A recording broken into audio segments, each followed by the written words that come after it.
Muddy River News. Our home, our news. I'm going to highlight what President Trump has been doing, which honestly I have trouble keeping track of. I think he loves our country, is motivated by righteous indignation over what Joe Biden and the left have done to him and his family, but also the damage that they did to our country by opening the border, shutting down our energy independence, shaming us on the world stage in light of the Afghanistan withdrawal, going after patriotic, regular Americans, pro-life parents and grandparents, Catholics. I'm going to highlight President Trump's accomplishments. And then also, I just want to thank everybody for the honor it is to represent them in the Illinois 15. We're out here to protest Mary Miller's inability to meet with many of her constituents. So we have been trying to meet with her. We've asked her for town halls, and she completely fails to either respond or to have a town hall. And she will only speak to Republicans. She won't speak to her other constituents. Well, we have free speech, and I'm glad for it. I always welcome a marketplace of ideas, and sadly, the Democrats' ideas are terrible. I think they've gotten a pass from the legacy media for so long. They have had no pushback or they've not been forced to defend their bad ideas, and they keep getting worse, and they're going to continue to lose because they don't advocate for what the American people want. Right now, especially for Quincy, given the fact that we do have a larger population of people who live under the poverty line, I would say that one of our biggest concerns right now is the cuts that the big beautiful bill made to Medicaid and to the SNAP program, because those things are going to affect a lot of people locally. I have family, friends. This impacts us, and everybody keeps saying, "Well, it won't hurt you. It won't hurt you."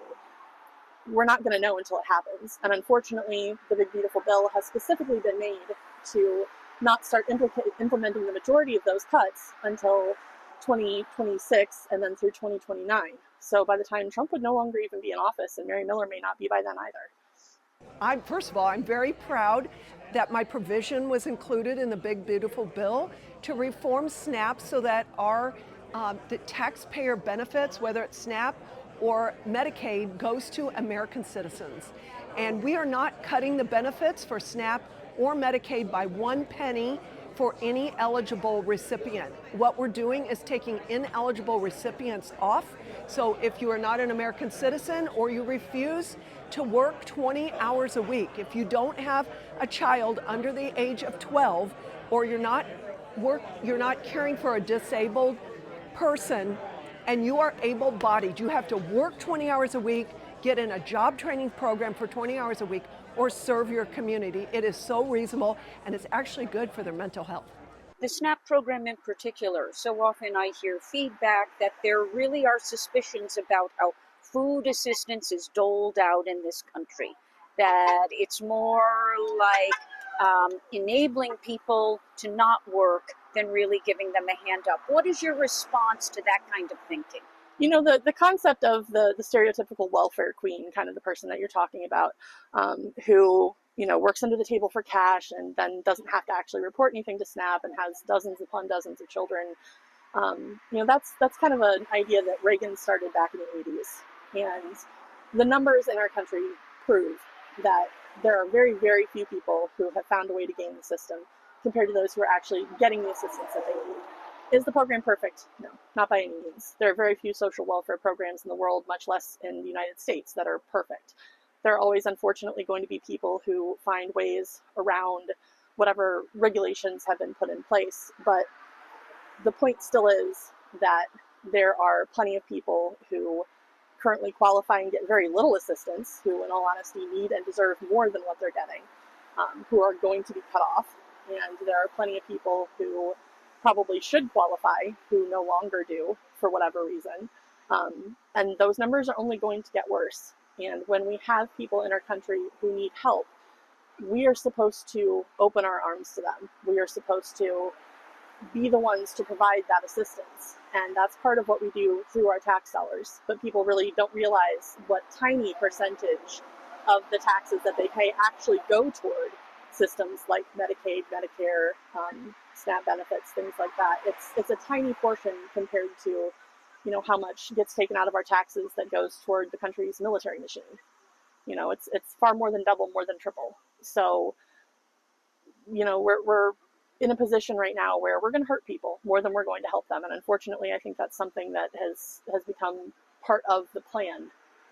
I'm hoping that what we will do is just raise the awareness of people, that there are people out here in this community that are like-minded, that oppose this authoritarian government and the way that this regime has been behaving, and that we are here. Come and join us if you would like, but also to raise the issues that are happening. So the goal is to work with Congresswoman Miller, not to oust her? Oh no, we want her gone. Sorry about that. That's all right. Oh no, we want her gone because of her behavior, of her past behavior. She doesn't live in the district. She doesn't contact or represent all of her constituents. She does whatever she wants, or actually whatever Trump wants. She basically is following whatever Trump tells her to do. Oh, you are. I'm the chair. Well, that'd be nice if Mary'd like to talk to the vets. Nice to meet you. John McCoy. John McCoy. Hey, let Mary know she can talk to her vets that live in this district. Yeah, he lives here. Yeah. Look, Been trying to talk to her for a minute. She's good at ignoring people. We've called her numerous times. Were you surprised to see protesters? No, you look on Facebook, they're adjutants, and basically they want to do what the Democrats are doing, is just to disrupt. That's all they're about. They don't have any answers to the solution. They just want to disrupt. Adjutants, that is a strong word, Mr. McCoy. They say they just want to meet with the Congresswoman. Yeah, I'm sure they do. Like I say, they don't want to listen to what's being said. They just want to cast everything they can at her in a negative way, and we're aware of that. So tell me about the future of politics. Is it going to be war, or could we possibly return, dare I say, to the days of Tip O'Neill and Bob Dole? Well, I would hope so. Where there was compromise. I would hope so. But it seems like when the Democrats are in power, they don't want to talk to us. If you'll notice that our present president, he's talked to the other side. I think John Fetterman went down, and he's basically the only voice of reason in the whole party right now. And that's unusual that he would stand out in that, because he started out rocky. He had a lot of health problems and stuff like that. He's regained it.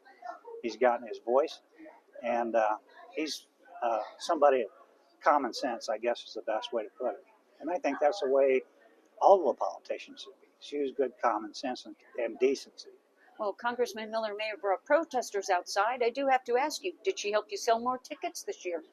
Yes, she did. Muddy River News. Our home, our news.